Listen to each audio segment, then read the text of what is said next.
पेट भरने की जवाबदारी अगर जिस परमात्मा ने पेट दिया है, जिस परमात्मा ने शरीर दिया है, जिस परमात्मा ने हमको ये शरीर प्रदान करा है, उसको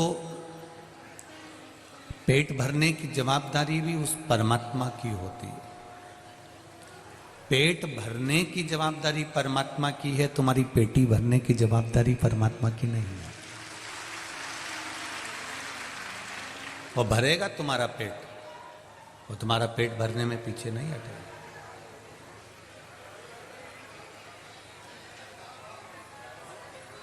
ये जवाबदारी परमात्मा की है। यदि आप सोचें, यदि आप विचार करें कि मैं मेरे परिवार का भरण पोषण कर रहा हूं, या मेरे परिवार का पेट मैं भर रहा हूं, या मेरे परिवार को मैं चला रहा हूं, या मेरे परिवार को मैं संभाल रहा हूं, तो ये आपका भ्रम है। इसको केवल भ्रम कहा गया कि आप कुछ कर रहे हैं, आप अपने परिवार का पेट भर रहे हैं, या आप स्वयं करेंगे तब परिवार का भला होगा, यह आपका भ्रम है।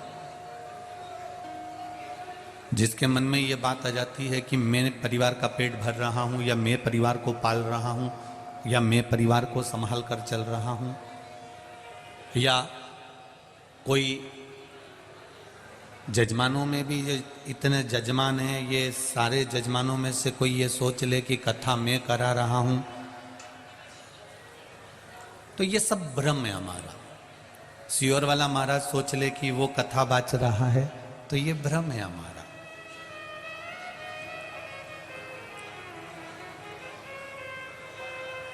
अगर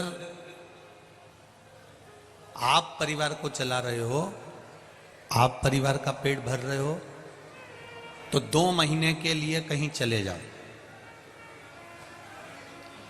2 या 3 महीने के लिए कहीं चले जाओ, जाकर छुप जाओ, तो भी तुम्हारे परिवार के जो लोग हैं, तुम कहीं चले भी जाओगे, जिस परमात्मा ने तुमको जन्म दिया है, पेट वो भरता है, तुम गए भी तो वो व्यवस्था कर देता है।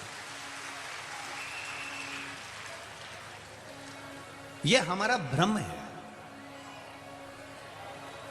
और इस भ्रम में हम जी रहे हैं कि हम हमारा पेट भर रहे हैं, या हमारे बच्चों का पेट भर रहे हैं, या मेरे बच्चों को मैं लेकर चल रहा हूं, मेरे बच्चों को मैं कुछ दे रहा हूं, या मैं प्रदान कर रहा हूं। तो ये आपका भ्रम है, केवल भ्रम।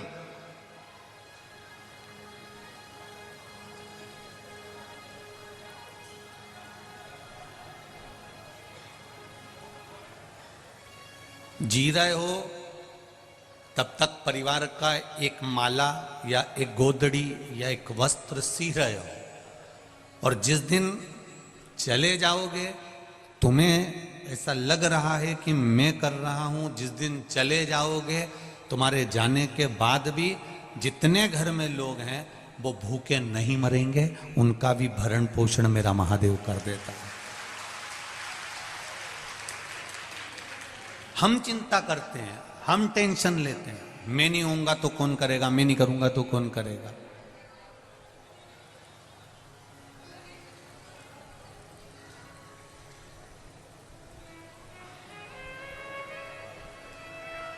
एक जगह की बात आपको बताएं, सत्यता की बात है। एक बार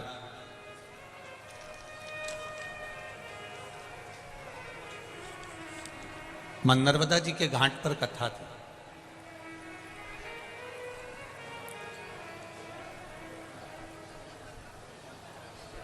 और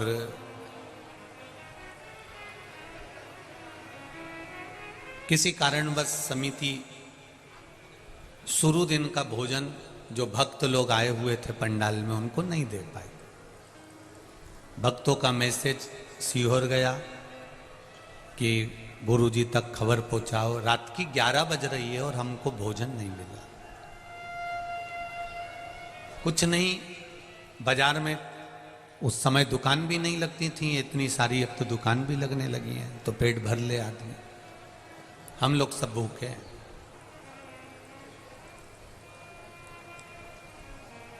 समीर जी आशीष जी को फोन करे, आशीष जी आकाश को बोले, आकाश हमारे पास आया,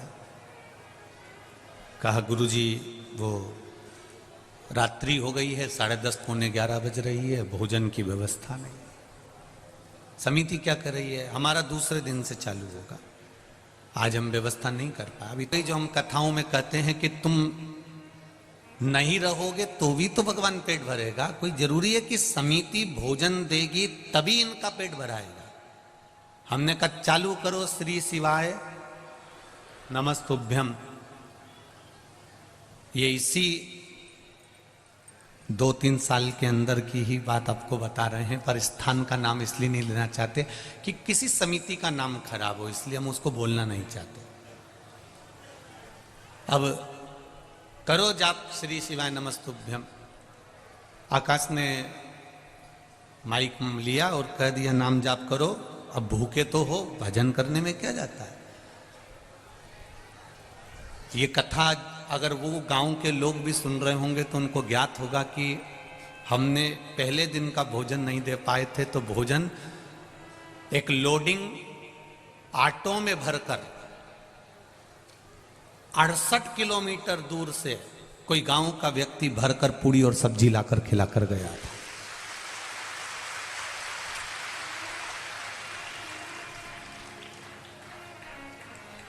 आप नहीं हो, आप ये ना सोचें कि मैं करा रहा हूं या मेरी सामर्थ्यता है या मैं कर सकता हूं या मैंने करा है, ये कुछ भी नहीं है।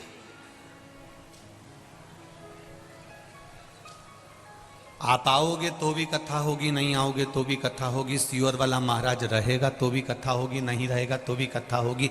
शिव पुराण तो निरंतर मेरे वेद व्यास जी ने जो लिखा है, वेद व्यास जी ने जो दिया है, इस पुराण को अब मेरा विश्वास कहता है कि पहले के समय में लोगों ने इस शिव पुराण को दबा कर रख दिया था, छुपा कर रख दिया था, क्योंकि इसमें इतने उपाय बताए गए हैं कि आप कैंसर बीमारी से कैसे छूट सकते हो, आप लीवर किडनी को कैसे सही कर सकते हो, आप शुगर बीपी को कैसे सही कर सकते हो, आप थायराइड को कैसे कम कर सकते हो, आप घुटने के दर्द को कैसे सही कर सकते हो, आप कमर का दर्द, कोई गुरिया खसक गया, कोई पाइंट नीचे आ गया, उसका क्या है? रजो धर्म वाली नारी को भी रजस्वला धर्म में जो तकलीफ होती है उस तक का फल लिखा है। एक पत्र में आया है, एक पत्र में एक नारी ने लिख दिया कि मेरे जीवन का, मेरे डॉक्टर भी आश्चर्य में है कि तुम्हारी दवाई बंद ही नहीं हो सकती थी जिंदगी भर।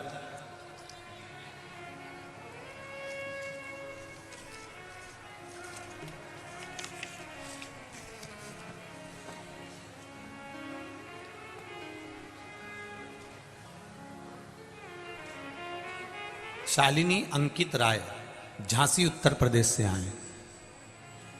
कहीं बैठी हो तो हाथ जरूर हिलाइएगा, कहीं बैठी हो तो हाथ हिलाइएगा। शालिनी अंकित राय दिख गए हैं क्या? अच्छा, सामने हाथ हिला दो एक बार ऐसा।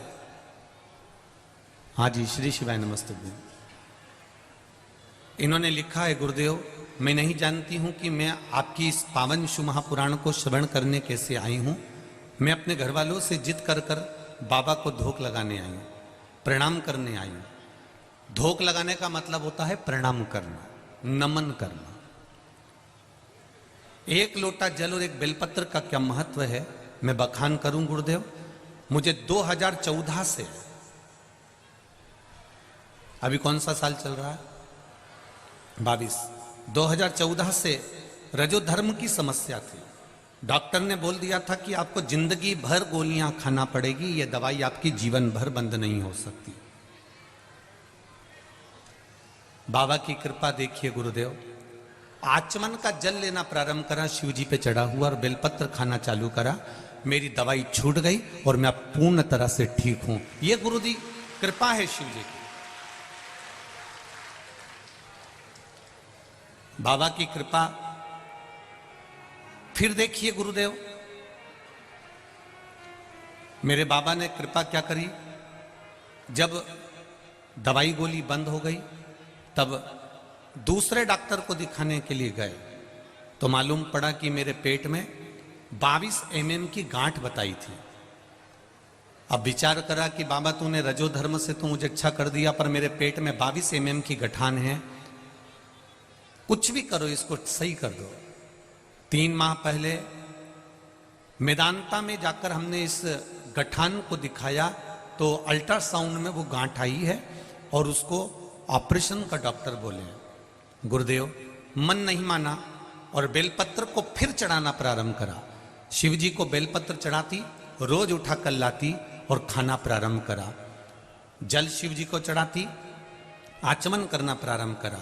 गुरुदेव 22 mm की जो गांठ थी, दूसरी बार मेदांता हॉस्पिटल में फिर दिखाने के लिए गई तो वो गांठ गल चुकी थी। बाबा की कृपा देख, जो 22 mm की गांठ थी वो भी गल गई थी। ये शिव तत्व है। बैठिए बहन, श्री शिवाय नमस्तुभ्यम।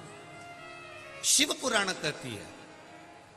ये तो दुनिया के लोगों ने शिव पुराण को नीचे दबा कर रख दिया था, क्योंकि इसमें वो उपाय हैं, वो चीजें हैं जिसको हम निकाल कर अपनी जिंदगी को सुख से जी सकते हैं, खुशियों से जी सकते हैं।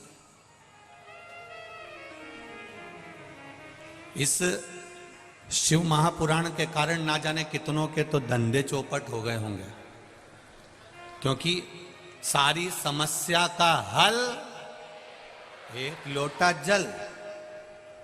उसके पास में खुद डॉक्टर उसके पास में है कि मैं 1 लोटा जल चढ़ाऊंगी, 1 बेलपत्र चढ़ाऊंगी, उसको खाऊंगी और मेरा शरीर ठीक हो जाएगा। ये उसका विश्वास कहता है, ये उसका भरोसा कहता है।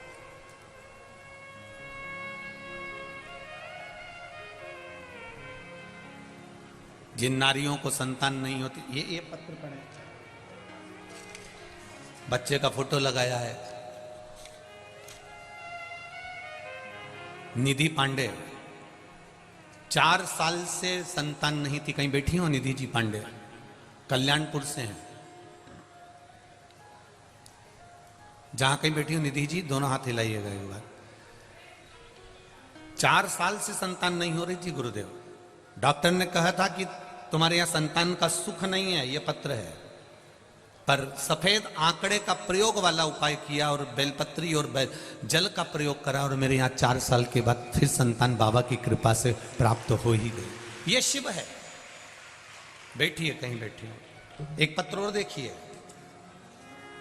9 साल के बाद ये लिखा, कल्पना शुक्ला पत्नी श्री जितेंद्र जी शुक्ला, हरदेव नगर खाड़ेपुर कानपुर से हैं। कहीं बैठी हो तो हाथ हिलाइएगा। आप ही हैं? दोनों हाथ हिला देगा। श्री शिवाय नमस्तुभ्यम।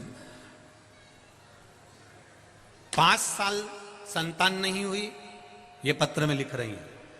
5 वर्ष तक जब संतान नहीं हुई तब सफेद आंकड़े की जड़ का प्रयोग और बाबा पर चढ़ाए हुए जल का प्रयोग करना प्रारंभ करा। 5 वर्ष के बाद मेरे यहाँ संतान। लोगों ने इस शिव महापुराण को नीचे दबा दिया था, इसको प्रकट नहीं होने दे रहे थे, इसको सम्मुख नहीं आने दे रहे थे। क्यों? क्योंकि सारी समस्या का हल 1 लोटा जल, जरा सा जल का आचमन करेगी और इसका शरीर ठीक हो जाएगा। 1 बेलपत्र खाएगी और रोग मिट जाएगा। भगवान का भजन करेगी, श्री शिवाय नमस्तुभ्यम का जाप करेगी और कष्ट दूर होगा। ये दुनिया के लोग चाहते थे कि अगर सम्मुख आ गई शिव पुराण तो फिर अपना क्या होगा। अब लोगों का विश्वास शंकर भगवान के प्रति इतना जागृत हो गया, इतना जागृत,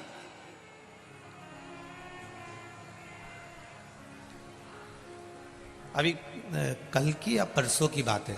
एक बूढ़ी अम्मा चली आ रही, पुलिस वालों ने, जितने भी पुलिसकर्मी लगे हुए थे, उन्होंने उसको रोका, फिर भी वो तो अंदर घुसी आई।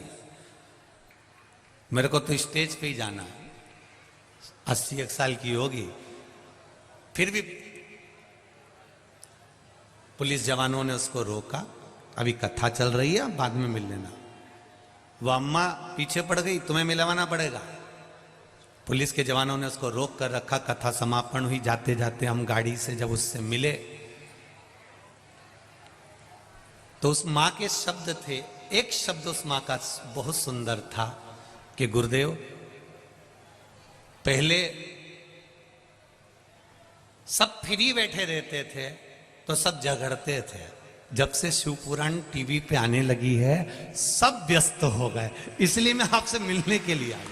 उसकी माता का प्रेम देखिए, बड़ी खुशी, बड़ी आनंद था उस बूढ़ी माँ की। 80-82 की होगी और ज्यादा की हो सकती है। उसका प्रेम आत्मिक।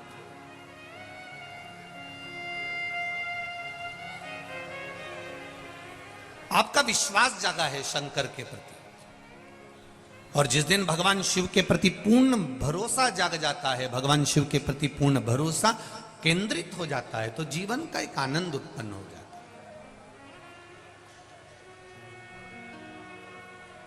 आप शंकर के हो गए, शंकर आपके हो गए। आप जरा विचार करिए, शिव जी का एक नाम महामृत्युंजय है,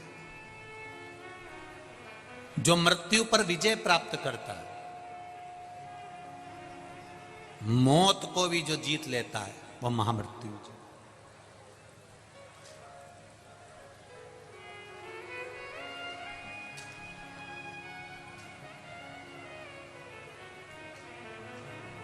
किसी ने पूछा, गुरुदेव इतनी कोरोना महामारी में मौतें हुई हैं, उस समय पर देवाधिदेव महादेव भगवान शंकर, कई लोगों ने अपने पुत्र के लिए, कोई ने अपने पति के लिए, कोई ने अपनी पत्नी के लिए, कोई ने अपने बेटे के लिए, कोई बेटी के लिए महामृत्युंजय का अनुष्ठान भी करवाया, पूजन भी करवाया।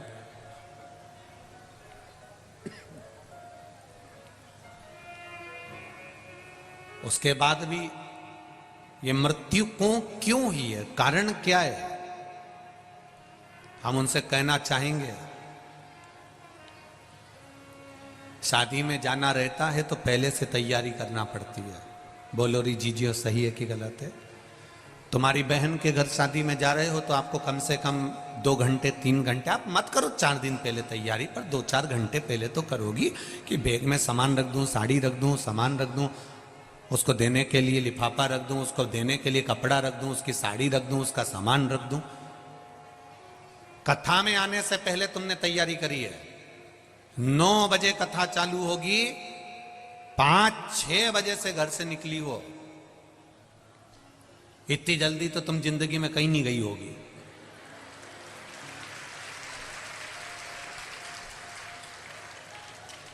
समिति वाले कह रहे थे, हमने तो सोचा था कि यह पंडाल भी पूरा भरा जाएगा तो बहुत है, पर आज तो दम लगा दी इन्होंने। 7 लाख 7.5 लाख के करीब में लोग पहुंचे गए कथा। जरा विचार करिए, कड़कती धूप, दोपहर का समय,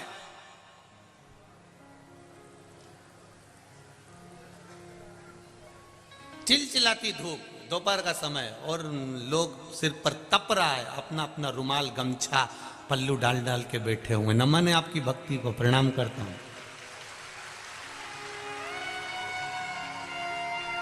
पर ऐसी समिति को भी नमन करता हूं जो लोग रोज इतनी धूप पड़ने के बाद भी टेंट नहीं लगा सके। आपकी समिति को भी नमन करता हूं।